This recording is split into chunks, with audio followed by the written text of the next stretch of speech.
of Prague and spent there the whole day. And at night, on the 20th, we went to a restaurant, ate there till midnight, and when we left, the security guy on the door said that, guys, be careful, the Russians are coming. We said, okay, Russians are coming. Of course, we know Russians, we will be careful. But outside the hotel, or the restaurant, outside the restaurant, immediately, when going out from the restaurant, we saw that the lights were dimmed and the church bells were ringing in all over the city, and we heard Antonov aircraft circling above the city, downtown. That was in downtown, center of Prague, close to radio house and so on, all the main buildings. And when we stepped out, this is the photo outside the restaurant when this is the first person that we met, and he told us that the first Czech has been killed by the forces. Zřejmě nám přivezli svobodu. Yes. To je Russian. Rusové a Poláci. Prosím, pozdravuju finskou zem, my chceme jenom svobodu. We really realized that the Russians are coming, but the tanks are nowhere.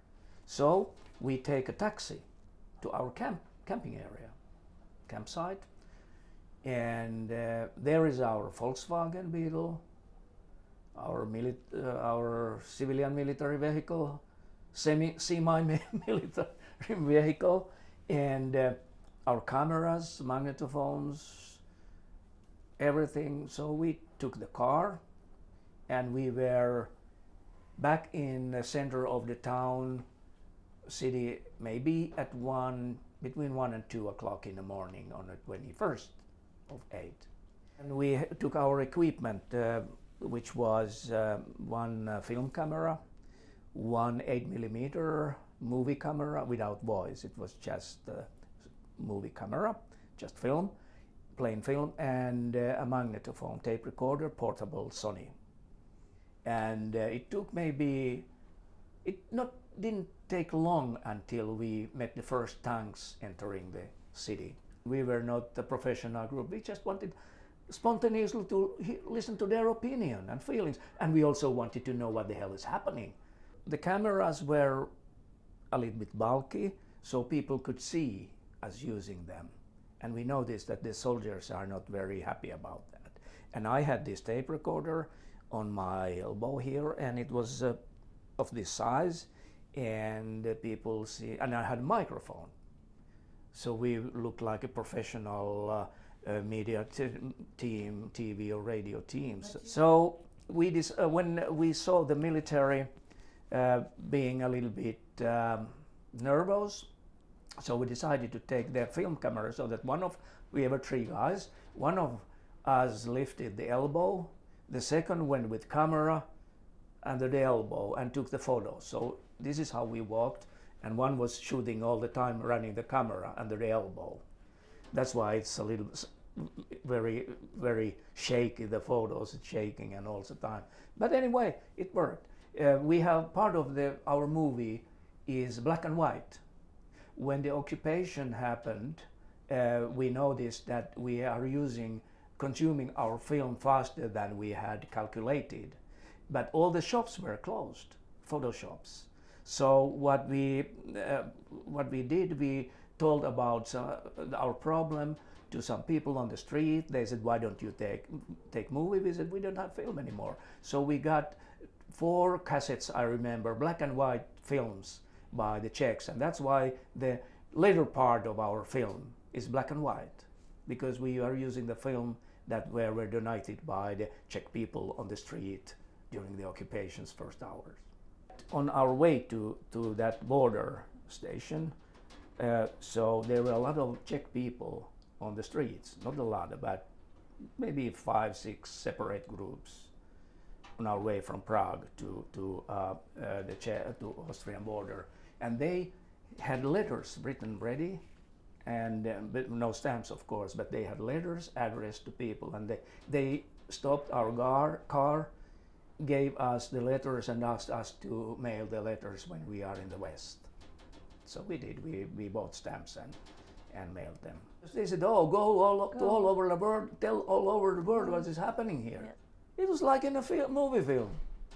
It doesn't happen to us. And we knew that somehow we are safe. Because it was so tranquil, so organized in a way. The opposition. There was an opposition, of course, but there was organized. It was like a business, you know, or a piece of theater. And I have to say that I respect how the Czech people on the streets behaved with the soldiers. We were not allowed to enter Hungary. Our car was confiscated temporarily, put on a closed building. We were separated from the car, but not from each other's. And we were waiting a couple of hours when a military jeep from somewhere from Hungary came with a major or captain and 2-3 military guys, and they researched all the car separately, and then they researched us. But they found nothing, and after 4 or 5 hours we were able to go on and enter the Hungarian area. Our sergeant was also an engineer, and he knew very well his car, and he was able to do simple servicing jobs himself. So he had already changed several times the front lights, and he took one of the lamps away and hide the material inside the lamp. And put the lamp back. And these guys, special military guys, Hungarian guys, didn't find them. They didn't find the material in the border to Poland or to Eastern Germany. And we took the material away went back in Helsinki. Helsingin Sanomat published on the 24th. The story, no photos, because the photos were in the Volkswagen Beetle. but this kind of story